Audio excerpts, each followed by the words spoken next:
Era una familia muy, muy humilde. Mi abuela era maestra de primaria y mi abuelo trabajaba en los ferrocarriles. Y los dos vivían en Santo Suárez, en La Habana. ¿Cuántos hermanos tuvo él? Tuvo una sola hermana, Olga. ¿Supiste si alguien más en la familia anterior a él se había dedicado al arte? Nadie en la familia antes se había dedicado al arte. De hecho, la familia pensaba que el arte no era una carrera. Para mi papá ser escritor fue un conflicto grande con su padre, que era un hombre muy generoso con él, pero que no apoyaba el hecho de que se dedicara al arte, ¿no?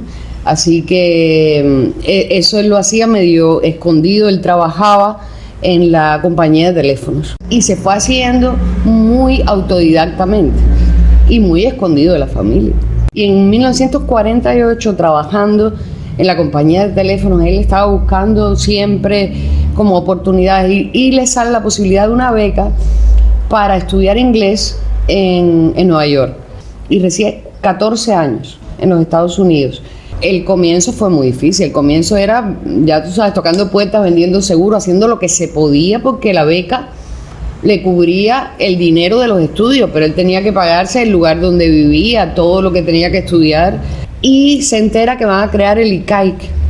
Justamente en un viaje de Fidel a la ONU, él muestra un primer libro de él que él había escrito estando en los Estados Unidos, El Sol a Plomo, y se encuentra con Fidel, le muestra el libro y él le dice: mira, vamos a crear un lugar como el ICAIC donde se van a poder hacer toda una serie de cosas.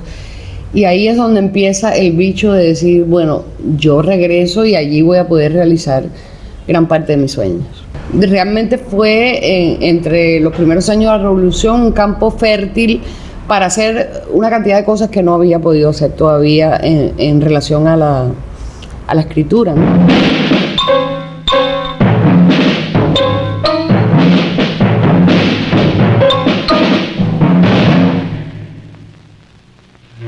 Por favor, Miriam. Este muchacho está herido. ¿Qué pasó? No tengo dónde llevarlos. Por favor, Miriam, está herido. Director incluso de televisión. Sí. Llegó a dirigir en la televisión. Él dirigió, yo no había nacido, pero siempre mis padres hablaban de eso.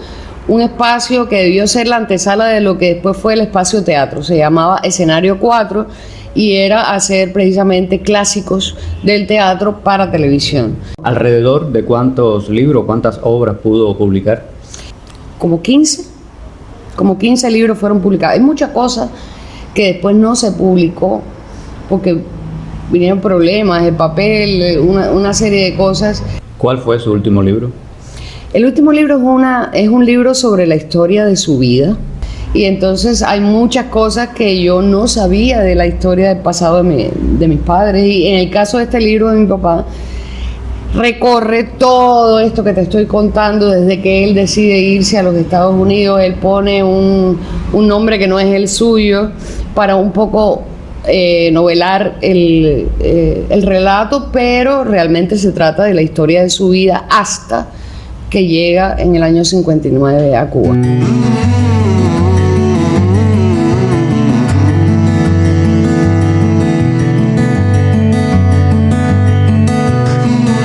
¿En alguna ocasión tu papá te hizo saber o dejó saber cuál había sido su libro, su obra preferida? Había una que le gustaba mucho a él, que sí hablaba bastante de ella, que es ¿Quién mató a Iván Ivanovich? Quizás por haberlo oído hablar mucho de ese libro, quizás era el que prefería. Hay un libro que se llama Del agua mansa. Ese libro él decide dedicármelo a mí. Y cuando yo tengo 9 años, él lo termina. Y decía: a mi hija Jacqueline por estos 9 años de alegría. Y de pronto decía: a mi hija Jacqueline por estos 10 años de alegría. Bueno, se publicó cuando dice: a mi hija Jacqueline por estos 14 años de alegría. Me decía: sí. Mi faceta de cuentista para mí es de las cosas que yo más disfruté, y yo considero que son de sus mejores libros.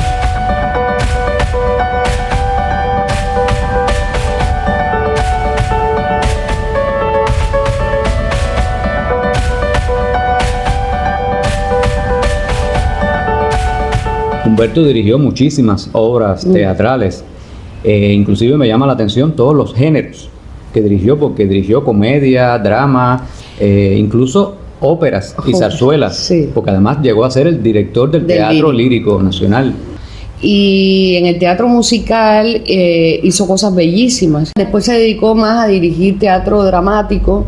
Dirige una puesta emblemática que fue Aire Frío, de Virgilio Piñera, justo cuando él lo había terminado de escribir. Ellos eran muy amigos. Y ahí dirige en muchos grupos, no se queda en un solo grupo, sino que hace producciones independientes para varios grupos. El lírico como que se unifica con el Ballet Nacional y Alicia busca a alguien que pueda de todas maneras dirigir artísticamente el grupo, y él se dedica y dirige zarzuelas. Realmente tenía un conocimiento muy, muy amplio del mundo del espectáculo.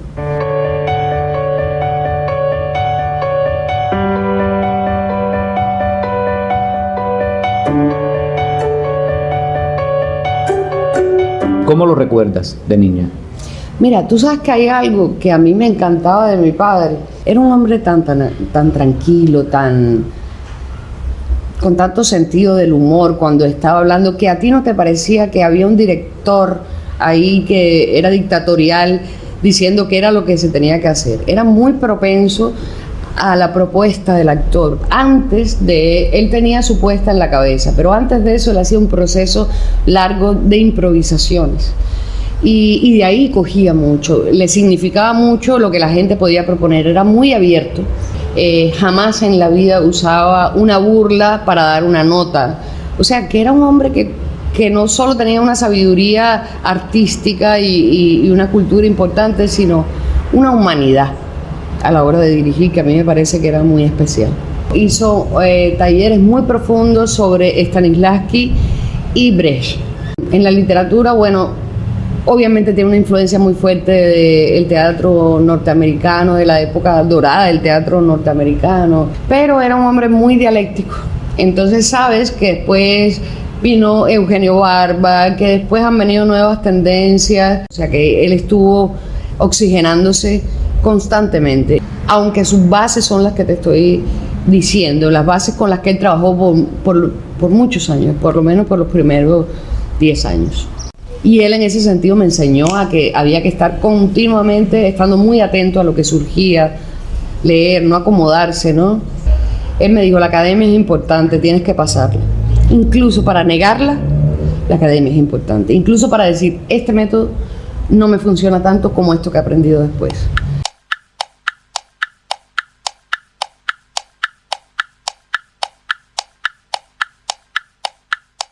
Ella era secretaria de Aide Santamaría en la Casa de las Américas para tener un trabajo, y trabajaba de noche en Teatro Estudio y con Vicente. Él la fue a ver en varias puestas y ahí habían tenido cierto contacto, pero él la llama después que la había descubierto, para que trabajara con él en Escenario 4, y ahí empieza como la relación de ellos dos. ¿Qué tiempo de matrimonio tuvieron? Muchos años. Tuvieron exactamente como 22 años. Y realmente después siguieron siendo muy amigos. Yo recuerdo, mi mamá murió primero y recuerdo a mi padre venir un día sí, un día no a verlo. Ya estaba casado con Beatriz, su viuda, que también es una persona que quiero mucho, pero siempre siguieron teniendo una relación humana muy estrecha. ¿Cuántos hijos tuvo Humberto Arenal? Mi padre tuvo una primera hija de un primer matrimonio en Nueva York, que se llama Patricia Arenal, y luego yo, muchos años después, como 17 años después. E incluso mi hermana, hija de un primer matrimonio de mi madre, contemporánea con esta hija de mi padre, que finalmente vivió con mi padre. Y mi hermana Marta Díaz Riri, que dirige en Ocantomí, también le debe mucho su formación artística a mi padre, ¿no? Un poco esa parte artística se realiza con su hijastra primero y luego, bueno, conmigo. Incluso antes de morir él hace un testamento para sus derechos de autor, su herencia. Y él pone, por supuesto, a su esposa, a Beatriz, y a nosotras tres.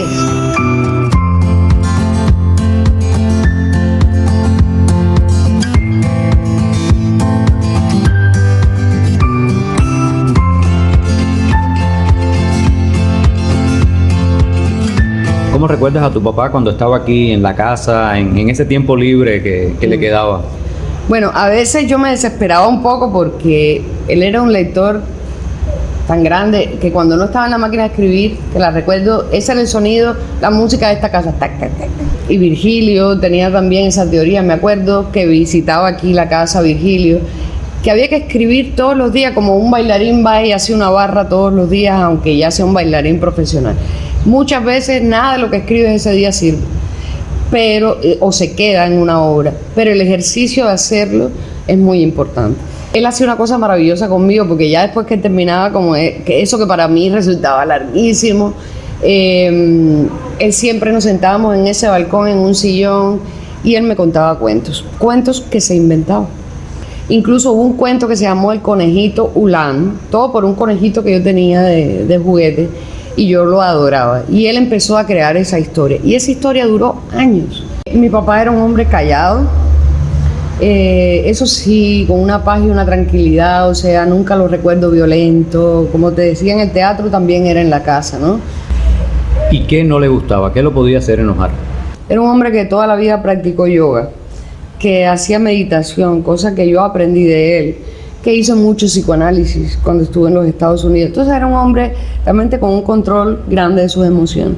Siempre era como exigente de decir, esta persona podría y ha tenido las posibilidades de tener un nivel cultural y en general, una cultura general mucho mayor, y era un poco intransigente con eso y un poco presionaba a la gente, y me decía, sí, pero es que me costó tanto trabajo formarme, que ver que la gente tenga la posibilidad de hacerlo, acceso a la información y que no lo haga, ahí se ponía un poco rebencudo.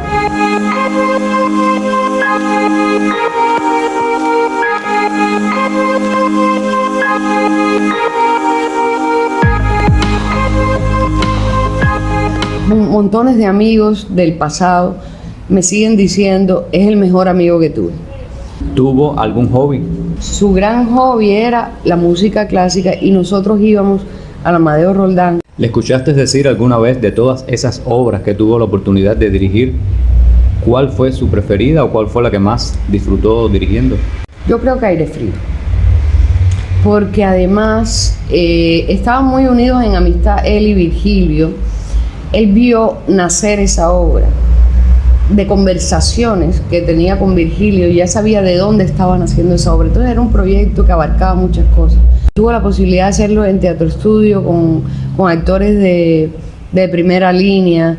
Mira, yo me acuerdo, mira mamá, de lo único que yo me acuerdo es de que tengo 40 años bien cumplidos. Aire, necesito aire. ¿Algún proyecto que se quedó en el camino o que le hubiera gustado dirigir o escribir? Es una obra que él escribió como en los años 90 y pico. Yo me fui a España y una de las cosas que yo hice para sostenerme fue cuidar a una señora, que era una señora mayor pero había tenido un título, era marquesa, y de ahí él le surge una obra que se llama Lala y Lila se confiesan. Entonces esa obra siempre quisimos hacerlo juntos. Murió mi papá y yo no pude hacer ese proyecto junto con él. Mi hermana hizo una versión bastante fiel al texto y la dirigió en Ocantomí. Él la vio realizada. ¿Tuvo Humberto Arenal alguna frase, un dicho, un refrán que lo acompañara siempre? No solo vale llegar, sino mantenerse, es algo que decía mucho. Y decía, hay que hacer no solo una carrera, hay que hacer una carrera inteligente. Bueno, Jacqueline, muchísimas gracias por haber aceptado conceder esta entrevista. El poder hacerle un homenaje a mi padre y poder interactuar así con una entrevista interesante, te lo agradezco mucho.